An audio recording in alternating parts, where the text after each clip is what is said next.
Non profit organisation एक ऐसा organisation जिसका मेन मोटिव प्रॉफिट कमाना नहीं होता है, बल्कि उसका मेन मोटिव होता है सोसाइटी का वेलफेयर करना। अच्छा, वेलफेयर करते करते अगर प्रॉफिट हो जाए तो वो अलग बात है। क्या बोले?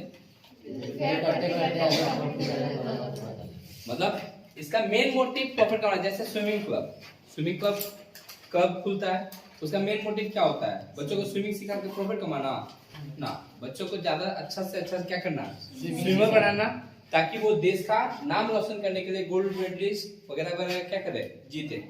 मतलब स्पोर्ट्स में इंडिया का नाम रोशन हो, है ना। या फिर कोई स्पोर्ट्स क्लब है, उसका मेन मोटिव क्या है? प्रॉफिट कमाना। प्रॉफिट कमाना नहीं होता है, उसका मेन मोटिव होता है बच्चों को क्रिकेट खेलना सिखाए, और क्रिकेट खेलना सिखा के और बच्चों को नाम रोशन के लिए बढ़ाए। अच्छा, इन लोग का मेन सोर्स ऑफ इनकम कहां से होता है? ये लोग कमाता कहां से? जो ऐसे ऑर्गेनाइजेशन है, इसको पैसा कहां से मिलता है? सरकार की तरफ से, गवर्नमेंट देता है डोनेशन के नेम पे। किस नेम से? डोनेशन के नेम पे। और जो छोटे छोटे बच्चे आते हैं जैसे स्विमिंग सीखने के लिए, तो उसको एकदम फ्री में सिखाता है। क्या अगर फ्री में सिखाने लगेगा तो क्या होगा? जो स्टेशन पे बच्चा लोग घूमता है वो भी चल जाएगा, चलो हम स्विमिंग सिखा रहा है।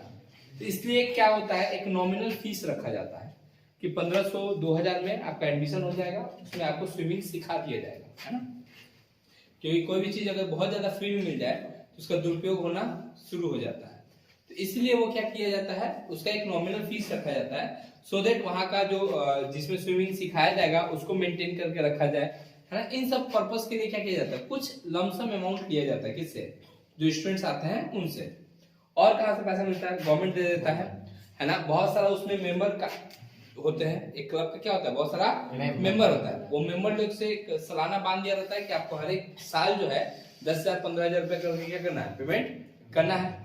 दुर्गा पूजा, बहुत सारे दुर्गा पूजा क्लब देखे होंगे, उन लोगों के पास जब पैसा घटता है तो कौन देता है? जो क्लब का मेंबर है, वो लोग अपने पॉकेट से क्या करता है, क्लब में पैसा इन्वेस्ट करता है। समझ में आया क्या बोले?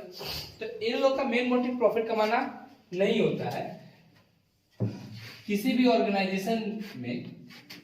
अच्छा ये बताओ, क्योंकि ये ऑर्गेनाइजेशन प्रॉफिट ऑर्गेनाइजेशन नहीं है, मतलब प्रॉफिट इसमें होता ही नहीं, तो क्या इसको बुक्स ऑफ अकाउंट मेंटेन करना पड़ेगा? क्या अकाउंट हिसाब किताब इसको रखना जरूरी है? क्योंकि इसका मेन मोटिव तो प्रॉफिट कमाना नहीं है। प्रॉफिट कमाना नहीं है तो टैक्स देने का कोई बात ही नहीं है। तो क्या इसको बुक्स ऑफ अकाउंट मेंटेन करना पड़ेगा? नहीं। आंसर इज, ये डिपेंड नहीं करता है कि ऑर्गेनाइजेशन प्रॉफिटेबल है कि नहीं है, ऑर्गेनाइजेशन छोटा है कि बड़ा है। हम लोग अकाउंटिंग इसलिए मेंटेन करते हैं ताकि हम लोग का हिसाब किताब मेरे हाथ में रहे, हम लोग का परफॉर्मेंस पता चले। हम टैक्स देने के लिए अकाउंट मेंटेन नहीं करते हैं। समझ में आया क्या बोले? ऐसा रहता तो हम भी बोलते हैं कि मेरा भी ऑर्गेनाइजेशन जो है नॉन प्रॉफिट ऑर्गेनाइजेशन है, हम लोग प्रॉफिट कमाते नहीं है। प्रॉफिट नहीं कमाते हैं। तुम लोग को जो फीस मार्केट में 1000 रुपया चल रहा है पर मंथ, हम तुम लोग को 450 350 में क्या कर दे रहे हैं, पढ़ा दे रहे हैं, है ना। तो ऐसे तो सब कोई क्या करता, नॉन प्रॉफिट ऑर्गेनाइजेशन बन जाता। तो ये सब का भी हिसाब किताब देना पड़ता है किसके पास? गवर्नमेंट के पास। किसके पास? गवर्नमेंट के पास। अच्छा, तो नॉन प्रॉफिट ऑर्गेनाइजेशन, अगर ये organisation profit and loss account बनाने लगे, क्या बनाने लगे? प्रॉफिट एंड लॉस अकाउंट, तो ये अच्छा लगेगा क्या? क्यों अच्छा नहीं लगेगा? क्योंकि कंपनी का नाम है नॉन प्रॉफिट ऑर्गेनाइजेशन और बना रहा है ना। कथनी और करनी में अंतर है ना। जो कथनी होना चाहिए वही करनी से क्या करना चाहिए, मैच करना चाहिए। अच्छा, ऐसा ऑर्गेनाइजेशन को प्रॉफिट होता होगा कि नहीं होता होगा? तो है ऐसा ऑर्गेनाइजेशन को प्रॉफिट, गवर्नमेंट दिया 50,000 रुपया, खर्चा किया 30,000 रुपया, 20,000 रुपया बच गया, है ना। तो ऑर्गेनाइजेशन में रह जाएगा, बाद में फ्यूचर प्रॉफिट होगा तो दे देंगे। अबे क्या हुआ तुमको? जो देखेगा वो समझेगा भूत बोल रहा है। ठीक है, समझ में आया क्या बोले? तो ऑर्गेनाइजेशन का मेन मोटिव प्रॉफिट कमाना नहीं होता है। अगर वो बनाने लगे प्रॉफिट एंड लॉस अकाउंट तो उसका थू थू होने लगेगा। क्यों? क्योंकि उसके कथनी और करने में क्या हो रहा है, अंतर आ रहा है। तो इसलिए ये लोग नाम चेंज कर दिया, इसको बोलता है, ये लोग इनकम एंड एक्सपेंडिचर अकाउंट बना रहे हैं। क्या बना रहे हैं? इनकम एंड एक्सपेंडिचर अकाउंट, है ना। अब देखो तो स्टार्ट प्लस देखो ना, रिश्ता वही सोच नहीं, तो ये बात वही है, चीज यही है, बस नाम इसका क्या हो गया है, चेंज हो गया है ना। नागिन वही है, खाली ड्रेस चेंज। तो ये जो है, जैसे प्रॉफिट एंड लॉस जो है एक्रूअल बेसिस पे बनता था, किस बेसिस पे? उसी तरह इनकम एंड एक्सपेंडिचर भी एक्रूअल बेसिस पे बनता है। किस बेसिस पे बनता है? चलेगा यहाँ तक। फिर जैसे हम लोग बनाते थे cash book, non profit organisation कहता है कि कैश जो है मोह माया है, इसके लपेट में सब आ जाते हैं, सब कैश के वजह से ही अपना सारा जिंदगी क्या कर लेते हैं, है ना। बोला गया है कि दुनिया में झगड़ा का 3 ही रीजन है ना, जड़, जोरू और जमीन। क्या बोला गया है? जड़ मतलब कैश, जोरू मतलब वही गर्लफ्रेंड या वाइफ, है ना, और जमीन मतलब जायदाद। ये 3 ही चीज की वजह से झगड़ा होता है। आदमी आदमी में कभी झगड़ा नहीं होता है। आदमी आदमी के बीच में लक्ष्मी के लिए झगड़ा होगा, लक्ष्मी मतलब पैसा होगा, ठीक है, छोड़ दो, कल पैसा हटा लो, ठीक है। जोरू मतलब समझ ही रहे हो कि उसका बोले कि गया तो हम कैसे छोड़ देंगे, ठीक है। और जमीन तो 1 कट्ठा जमीन है, उसमें से 10 मैं 2 डेग जमीन तुम लेके दिखाओ, मजाल है। एक आदमी का जमीन अगर खरीदा है, उसमें 1 ईंटा तुम घसका दो अपना जमीन, उस घर का आदमी पूरा, जैसे बिहार में क्या होता है, गोईठा पाते पाते दूसरा का जमीन हम दखलिया देता है ना। इसमें हम 10 साल से हम गोईठा पात रहे हैं, तो मेरा हो गया। तो कैश बुक भी, कैश भी जो है कहीं ना कहीं मोहित करता है, इसलिए ये लोग इसका भी नाम क्या कर दिया, चेंज कर दिया। एकदम योगी आदित्यनाथ हो गया है, सब चीज का नाम ही क्या कर रहा है, receipt and payment account. Receipt and payment account है, ये भी चीज वही। कैश बुक में भी हम ये करते थे, जो रिसीव होता था डेबिट साइड में, जो पेमेंट होता वो क्रेडिट साइड में। अभी इसका नाम चेंज करके क्या कर दिया, रिसिप्ट एंड पेमेंट अकाउंट, ठीक है। अच्छा, receipt and payment account nominal account है। कौन सा अकाउंट है? नॉमिनल। ये रियल है, ये नॉमिनल है,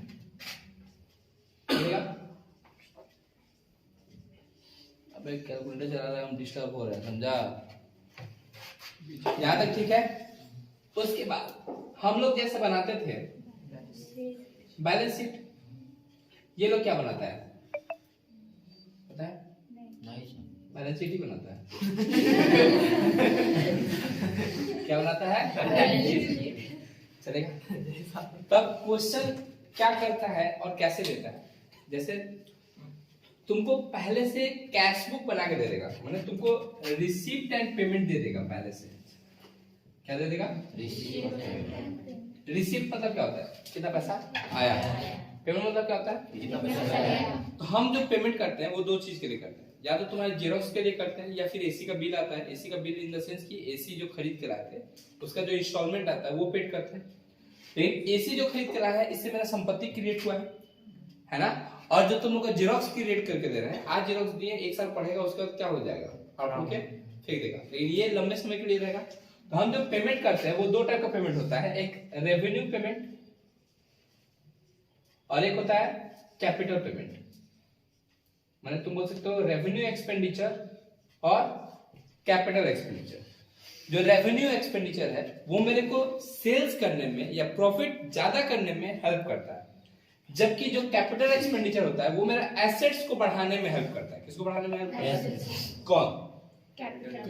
रेवेन्यू मेरे सेल्स को बढ़ाने में हेल्प करता है। जैसे जेरोक्स करके देंगे, नोट्स देंगे, तो तुम लोग क्या करेगा, मार्केट में जाकर उसका गुणगान करेगा, भैया नोट्स दिए हैं, फंसा है, प्लांट गया, ये सब है ना। लेकिन अगर एसेट्स खरीद के लाएंगे तो बोलता है कि भैया एक और बेंच लगाया है, मार्केट में जाकर हल्ला करता है, इसीलिए हम लोग का एग्जाम फंस गया पेपर, ऐसा होता है क्या। तो कैपिटल एक्सपेंडिचर वो एक्सपेंडिचर होता है जिससे एसेट्स क्रिएट होता है। क्या क्रिएट होता है? एसेट्स। अच्छा, तुम लोग को ये तो पता ही है कि एसेट्स कहाँ पे आता है, बैलेंस शीट में। इनकम कहाँ पे आता है, इनकम एंड एक्सपेंडिचर में। तो जो रिसीव एंड पेमेंट रहेगा उसके अंदर में ये भी रहेगा, और हम इसमें से कौन सा लेके आएंगे, ये वाला इधर लेके आएंगे और ये वाला को एसेट्स में ले जाएंगे। मतलब तुमको बस यही करना है, ये चीज दिया रहेगा, इस चीज में से जो रेवेन्यू नेचर का है उसको उठा के इनकम एंड एक्सपेंडिचर में लाना है, और जो कैपिटल नेचर का है उसको उठा के ले जाना है कहाँ पे, एसेट्स में, मतलब बैलेंस शीट, सीधा बात है। उसी तरह रिसिप्ट भी दो टाइप का होता है, एक होता है कैपिटल रिसिप्ट, एक होता है रेवेन्यू रिसिप्ट। अब देखो कैपिटल रिसिप्ट और रेवेन्यू रिसिप्ट क्या होता है। मनोहर जी हमको बोली कि आप क्लासेस कराते हैं, हाँ कराते हैं, रेंट लेके कराते हैं, हम हाँ कराते हैं, कितना देते हैं रेंट, हमने 15,000 रुपया पर मंथ, इतना रेंट पेड करते हैं, हमने क्या कीजिएगा दीदी, ऊपर से ये वो फलाने का। दीदी बोली एक काम कीजिए, आप बच्चों को पढ़ा रहे हैं, बहुत अच्छा काम कर रहे हैं, हम आपको डोनेशन दे रहे हैं। क्या दे रहे हैं, डोनेशन दे रहे हैं। हम आपके अकाउंट में 20 लाख रुपए दे दे रहे हैं, एक अच्छा सा घर खरीद लीजिए और उसपे बच्चों को क्या कीजिए, पढ़ाइए, इससे आपको 15,000 रुपया सेव होगा, और खाली हम लोग का नाम हो जाना चाहिए मामा की मानुस, ठीक है, मामा की मानुस, जय माता दी, है ना, सब बोल दिए। तो ममता जी मेरे अकाउंट में 20 लाख रुपए डाल दिए, किस लिए, बच्चों घर खरीदने के लिए, घर खरीदने के लिए। अब उसमें से तुम लोग बोला भैया पैसा मिला है, तुम लोग जैसे आदत है भैया पार्टी, तो क्या उस पैसा में से हम पार्टी दे सकते हैं, क्यों नहीं दे सकते हैं, क्योंकि वो ममता बनर्जी मेरे को स्पेसिफिक पर्पस के लिए ही पैसा दी है, इसलिए हम उस पैसा से घर ही खरीद सकते हैं, उस पैसा से तुम लोग को पार्टी नहीं दे सकते। फिर ममता बनर्जी बोली আর কিছু প্রবলেম, हमने কিছু প্রবলেম কি বলবো, बच्चा तो पार्टी मांग रही है। एक पैसा क्या होगा इतना बोल के था, तो आत्मा का शांति दे देगा, आत्मा का शांति देगा, अच्छा ना बोले हाँ। तो हमने हाँ एक और दिक्कत है, क्या ये बच्चा लोग का पापा जो है चूटमिल में, किसी के पापा काम करते हैं, किसी के पापा जो है क्या बोलते हैं जैसली में काम करते हैं, किसी के पापा एचएनजी में काम करते हैं, तो उन लोग के पापा का इनकम इतना ज्यादा नहीं है कि वो लोग salary paid timely fees paid करता है। मतलब আমি কি করব, মানে কিছু করুন, फीस कितना लेते हैं, हमने फीस 500 पर मंथ, पैसा बढ़ा दिए। तो मतलब एक काम कीजिए, आप बच्चों से 200 लीजिए और बाकी का 300 जो है वो ममता गवर्नमेंट जो है वो बियर करेगी। ममता बनर्जी आप बच्चों का नाम दे दीजिएगा, ममता बनर्जी आपको बच्चों से आप 200 ही लीजिएगा और बाकी का 300 जो है ममता गवर्नमेंट जो है डायरेक्टली आपके अकाउंट में क्या कर देगी, पैसा মানে আমার ঠিক আছে, আপনি দিন তাহলেও ঠিক, স্টুডেंट दे আমাকে টাকা चाहिए, है ना, हमको कितना से मतलब है, 500 से मतलब है, भले आप दीजिए तो भी और बच्चा दे तो भी, मेरे को उससे मतलब नहीं है। तो मतलब एग्री हुई और मेरे को 300 रुपया करके पेड करने लगी, जितना बच्चा है उतना काउंट करके मल्टीप्लाई करके मेरे को 30,000 रुपया महीना में भेजने लगी। अब ये 30,000 में तुम बोले भैया पार्टी, तो चाह ही रहा था, पार्टी दे सकते हैं कि नहीं दे सकते, उस 30,000 से दे सकते हैं। क्यों, क्योंकि वो मेरा ही पैसा है और ऐसा कोई स्पेशलाइजेशन नहीं है कि उसका खर्चा हम किसी पर्पस के लिए कर सकते हैं। मतलब ना ना अपनी फिल्म देखते যাবেন না এই টাকা থেকে, এরকম হয় নাকি? ঠিক আছে আপনি রাখুন আপনার নিজের টাকাটা, আমি ছেলেদের থেকে নিয়ে নেব। नहीं समझ में आया? आप अपना पैसा रखिए, हम बच्चों से ले लेंगे 500 रुपया, क्योंकि वो पैसा मेरा पैसा है ना। इससे आप उपकार हो रहा है क्या, मेरा उपकार नहीं हो रहा है, बच्चों का उपकार हो रहा है। भले किसका उपकार नहीं हो रहा है, मेरा उपकार नहीं हो रहा है, तो ये स्पेसिफाइड पर्पस के लिए नहीं है, तो हम उस पैसा का यूज जैसे चाहे वैसे कर सकते हैं। तो ये जो अब रिसीव दो टाइप का हुआ था, एक बार पहला बार रिसीव हुआ, एक बार दूसरा बार रिसीव हुआ। पहला बार जो रिसीव हुआ वो कैपिटल नेचर का रिसीव है और दूसरा बार जो रिसीव हुआ वो रेवेन्यू नेचर का रिसीव है। पहला बार रिसीव हो जो कैपिटल नेचर का रिसीव है, ये मेरे ऊपर लायबिलिटी की डेट हुआ कि मेरे को बिल्डिंग खरीदना ही पड़ेगा, है ना। जबकि ये जो रिसीव हुआ वो मेरा इनकम क्रिएट किया, क्या क्रिएट किया, 200 तुम लोगों से और 300 ममता दी से। अल्टीमेटली मेरे 500 आना चाहिए, मेरे पास 500 आया, चलेगा। तो ये जो रिसीव एंड पेमेंट देगा, इसके अंदर में कैपिटल और रेवेन्यू दोनों नेचर का होगा, इसमें रेवेन्यू और कैपिटल दोनों नेचर का होगा। बस तुमको इसमें से क्या करना है, जो रेवेन्यू नेचर का है उठा के इनकम एंड एक्सपेंडिचर में डालना है, और जो कैपिटल नेचर का है उठा के बैलेंस शीट में डालना है। चलेगा? वो जो सम आज सुबह में हम तुम लोग बना के दिए, देखें ना, उसमें लिखा हुआ है कि donation and admission fees is capitalise. क्या लिखा हुआ है? Donation and admission. कैपिटलाइज मतलब कहां जाएगा? बैलेंस शीट में। तो तुमको बना के दिया हुआ रिसीवेबल पेमेंट, यहां से पे डोनेशन दिया हुआ है, डोनेशन किस नेचर का बोल दिया है? कैपिटलाइज का। ये इधर जाएगा कि इधर जाएगा? देखना तुम लोग बैलेंस शीट में लिखे होंगे। कहां लिखे होंगे? ठीक है, उसमें जो बना के दिए हैं वो का चूंकि सिखाए नहीं इसलिए बना के क्या कर दिए तुम लोग को दे दिए। अच्छा देखोगे सब्सक्रिप्शन दिया हुआ है, उसके बारे में कुछ भी बोला नहीं, तो उसको उठा के इनकम में लाया है। किधर लाया है? इनकम में लाया है। ध्यान तक चलेगा? कोई दिक्कत है?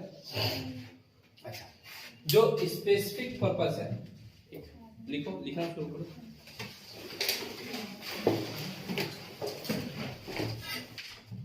बोले ये ऑर्गेनाइजेशन कौन सा ऑर्गेनाइजेशन होता है? जिसका मेन मोटिव प्रॉफिट कमाना नहीं होता है। सच organisation have no motive to earn profit,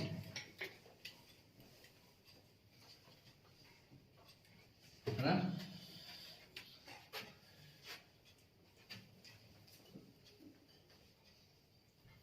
Such organizations do not have motive to earn profit, है ना? But to do social welfare और सोसाइटी अपलिफ्टमेंट। अपलिफ्टमेंट क्या होता है? समाज को ऊपर करने का इन लोग का क्या होता है? जिम्मेवारी होता है। This organization financial statement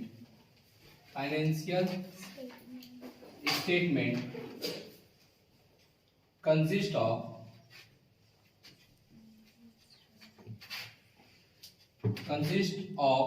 तीन चीज बनाता है ना ये लोग। एक बनाता है receipt and payment account, receipt and, दूसरा बनाता है इनकम एंड एक्सपेंडिचर अकाउंट, और तीसरा बनाता है बैलेंस शीट। चलेगा? अब बात करें रिसीव एंड पेमेंट अकाउंट क्या होता है?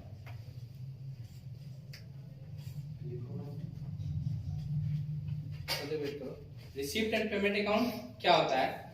तो receipt and payment account is account which record all the cash received and all the cash payment, है ना? सारा कैश रिसीव और सारा कैश पेमेंट को क्या किया जाता है?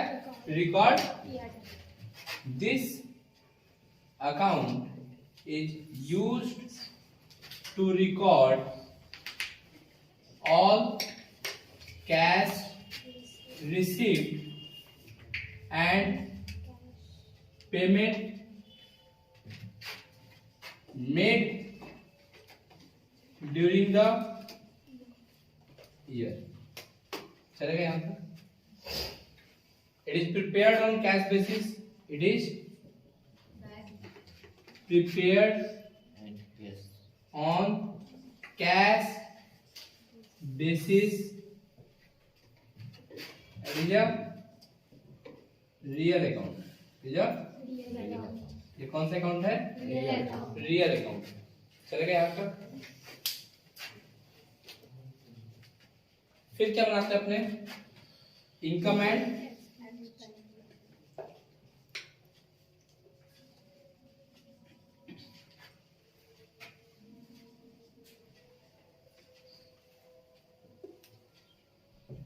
This is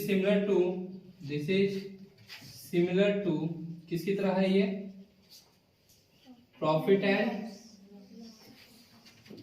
loss account which is prepared on accrual basis। किसके बेसिस पे प्रिपेयर किया जाता है? एक्रूअल बेसिस पे प्रिपेयर किया जाता है। जबकि ये किस बेसिस पे प्रिपेयर किया जाता है? कैश बेसिस पे। देखो यहाँ पे लिखा है कैश बेसिस पे, जबकि ये बनाया जाता है एक्रूअल बेसिस पे, है ना। It records only revenue received and payment. किस नेचर का रिकॉर्ड करता है ये? रेवेन्यू नेचर का। किस नेचर का? रेवेन्यू नेचर का। देखो balance sheet,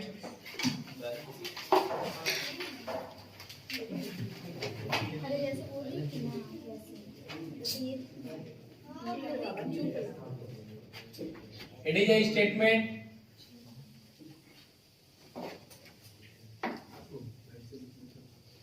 prepared on particular date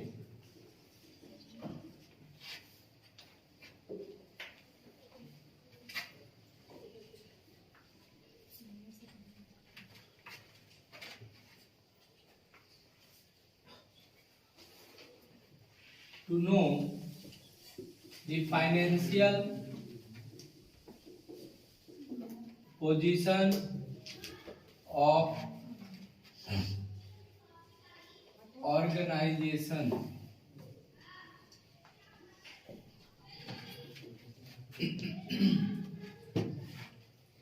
चलेगा? सबसे बड़ा बात आएगा कहाँ, दिक्कत कहाँ पे होगा? वंश को ट्राई कर रहे हैं समझाने का। समझ में आ गया तो बढ़िया, नहीं समझ में आया तो एक ललित फॉर्मूला बता देंगे, उससे बन जाएगा।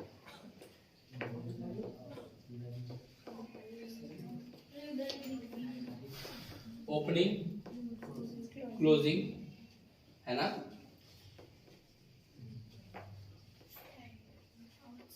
आउटस्टैंडिंग,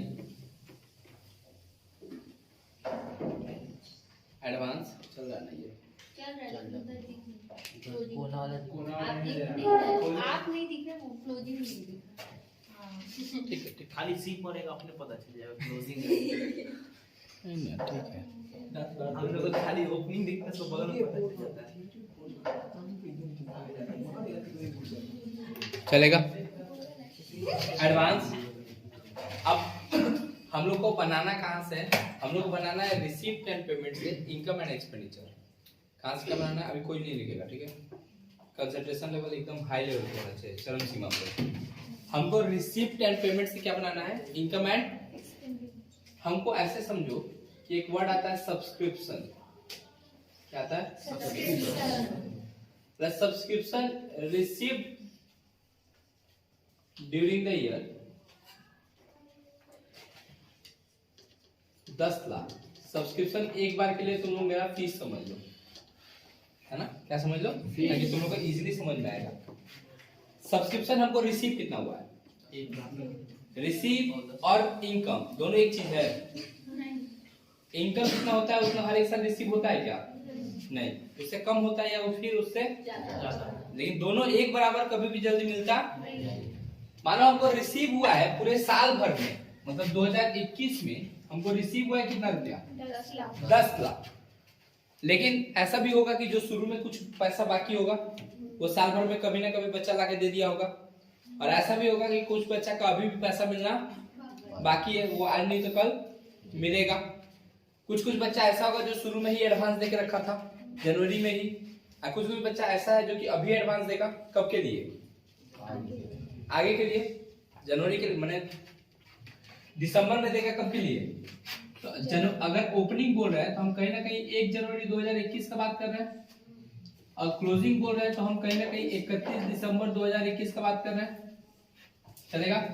आउटस्टैंडिंग मतलब क्या बोलते हैं? ड्यू टू बी रिसीव्ड या फिर ड्यू टू बी पेड, है ना। एक रूड वर्ड है, अच्छा यूज है, फिर भी ऐसा समझो 1,50,000 75,000, 85,000 और 45,000, दोनों के बीच में डिफरेंस चलेगा।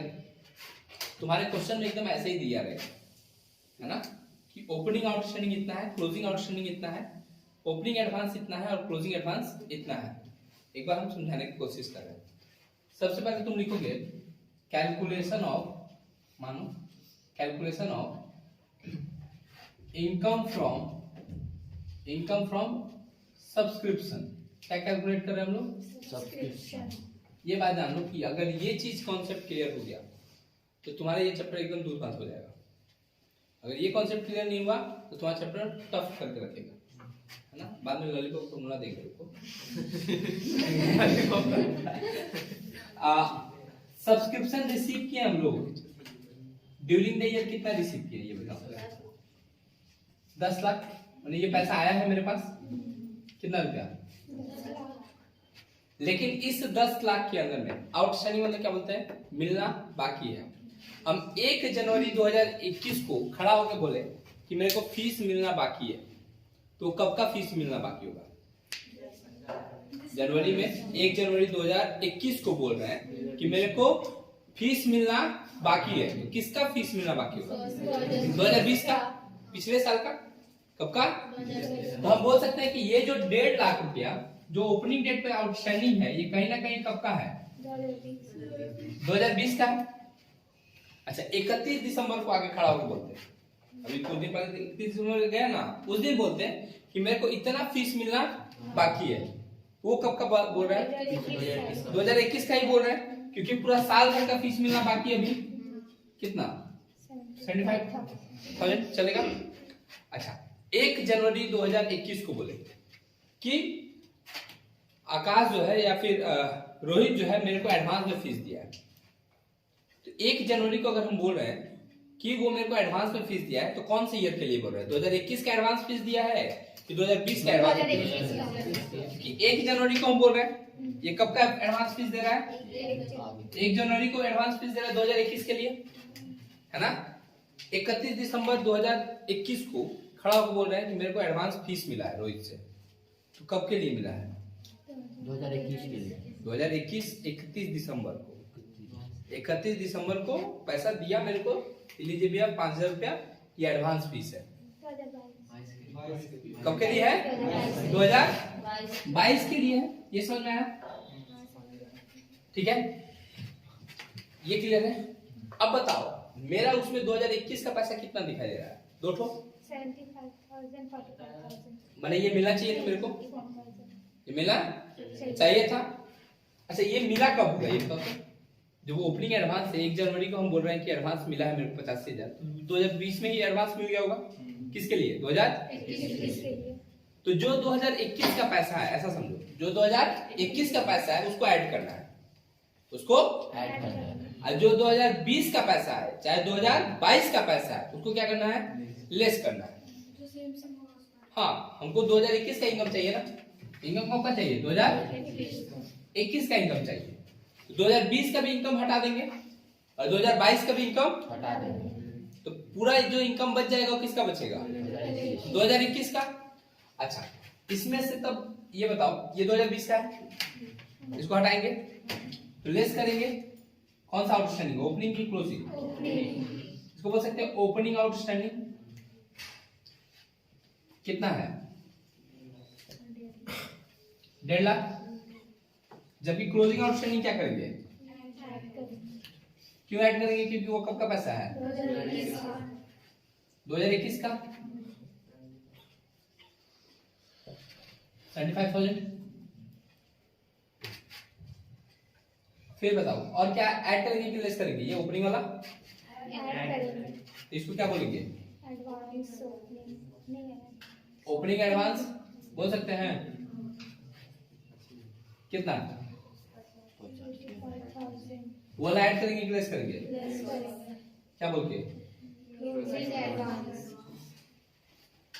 क्लोजिंग एडवांस बोल के 45,000। जो लेस करना है उसको माइनस में ब्रैकेट में दिखा दे रहे हैं। ये दोनों को माइनस करना है और इन दोनों को प्लस करना है। चलेगा यहाँ तक? हो जाएगा। तो एक बार कैलकुलेट दो मेरे को।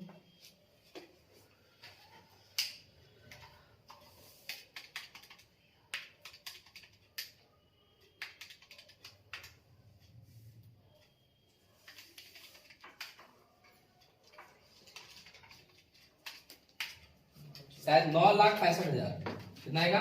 9,65,000 9,65,000। ये आ गया सब्सक्रिप्शन इनकम फ्रॉम, फिर सब्सक्रिप्शन इनकम क्या बोलेंगे? इनकम।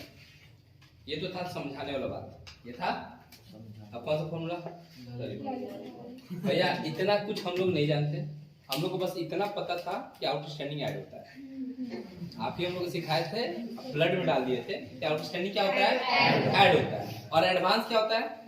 लेस होता है। इतना हम लोग को पता था। अब चार दो चीज याद नहीं रहता इसमें। तो जो हम लोग करते थे वो क्लोजिंग होता था। क्या होता था? क्लोजिंग। और उसका ठीक उल्टा ओपनिंग होगा। क्या बोले? उल्टा क्लोजिंग आउटस्टैंडिंग क्या करते थे ये बताओ? ऐड। वो कौन सा आउटस्टैंडिंग था? क्लोजिंग। देखो क्लोजिंग आउटस्टैंडिंग ऐड करते थे, ऐड किए हैं। एडवांस क्या करते थे?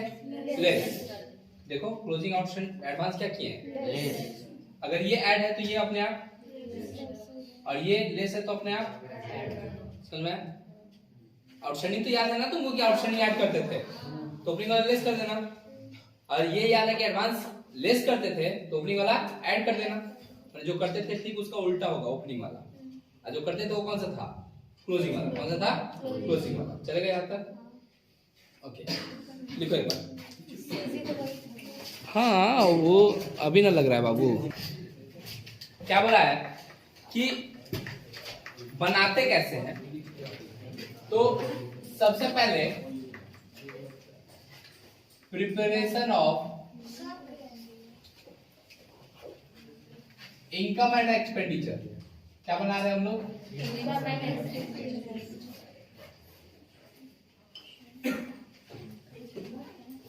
ठीक है। पहला point, cross posting should be done. पहले क्या करना पड़ेगा? Cross posting. जो मेरा पेमेंट है वो एक्सपेंसेस साइड में जाएगा, और जो मेरा रिसीव है वो मेरा इनकम साइड में जाएगा। Only revenue received and payment will be recorded. सिर्फ क्या रिकॉर्ड होगा? रेवेन्यू रिसीव्ड और रेवेन्यू पेमेंट। चलेगा? No opening and closing balance of cash and bank will be recorded। Cash और बैंक का ओपनिंग और क्लोजिंग बैलेंस रिकॉर्ड नहीं करेंगे। ठीक है?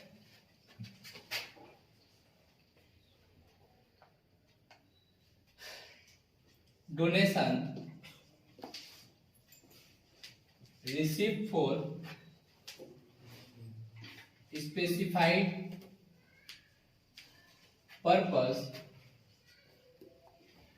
shall not be recorded।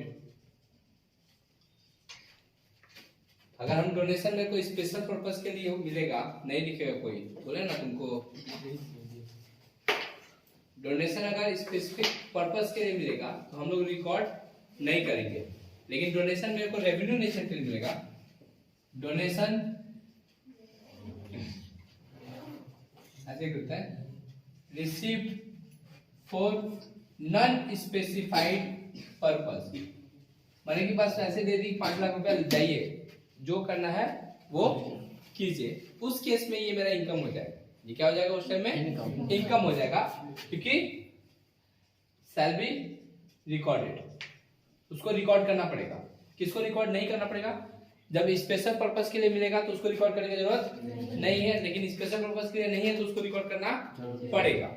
है ना। एंट्रेंस फी या गवर्नमेंट ग्रांट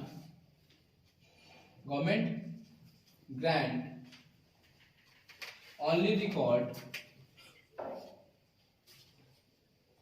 revenue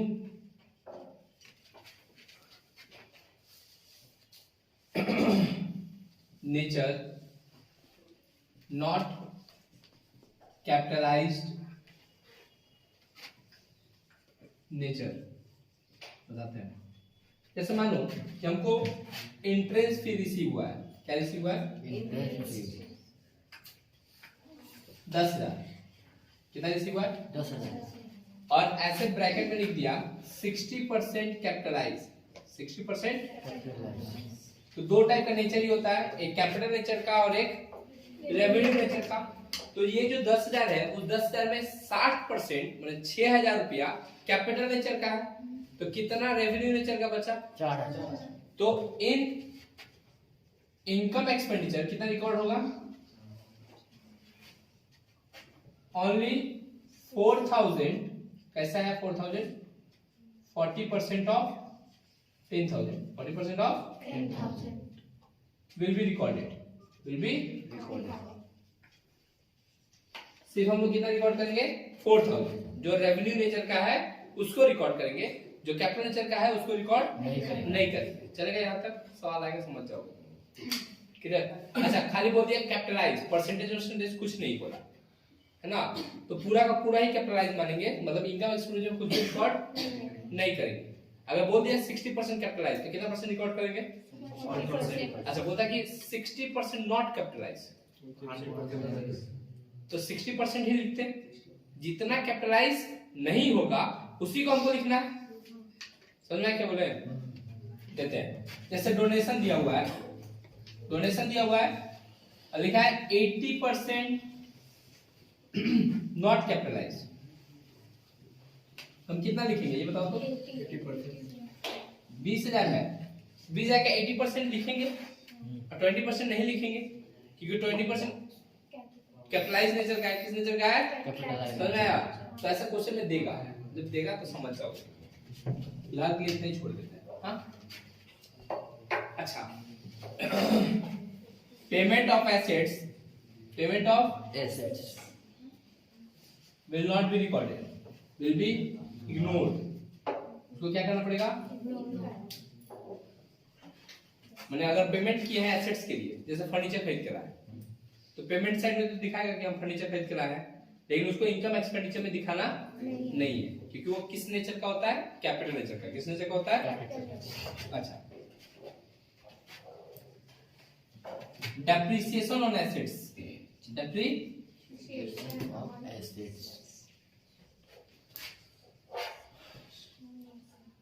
इसका फॉर्मूला होता है परचेज ऑफ एसेट्स, जो एसेट्स परचेज किए, प्लस ओपनिंग एसेट्स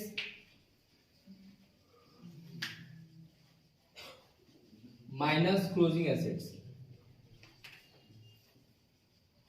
माने भैया, मानो मेरे पास 1 लाख का फर्नीचर है। कितना का फर्नीचर है? 1 लाख। और 50,000 का फर्नीचर खरीद के लाए, तो हम परचेज ऑफ फर्नीचर कितना किए? 50,000। फर्नीचर था कितना का? 1 लाख का, है ना। तो मेरे पास फर्नीचर होना चाहिए 1,50,000 का। कोई तुम लोग से पूछे कि भाई कितना का फर्नीचर है? तो होगा भैया आपका 1,20,000 का। कितना का होगा? 1 लाख। क्योंकि 2-4 ठो क्या हो गया? टूट गया है ना। तो मेरे पास क्लोजिंग डेट पे मेरे पास कितना का फर्नीचर है? 1,20,000। जबकि रहना चाहिए था कितना का? 1,50,000। तो 30,000 का फर्नीचर क्या हो चुका है? लॉस मैंने डेप्रिसिएट हो चुका है। क्या हो चुका है? डेप्रिसिएट मैंने उसका वैल्यू खत्म हो चुका है। कितना का? 30,000। उसी को तो क्या बोलते हैं? डेप्रिसिएशन। तो हमको डेप्रिसिएशन निकालना पड़ेगा। किस चीज का? एसेट्स का। क्योंकि याद है प्रॉफिट एंड लॉस अकाउंट में डेप्रिसिएशन चार्ज करते थे, तो ये भी तो प्रॉफिट एंड लॉस का ही भाई है, खाली रंग रूप चेंज किया है, अंदर में चलेगा। इतना कॉपी करो।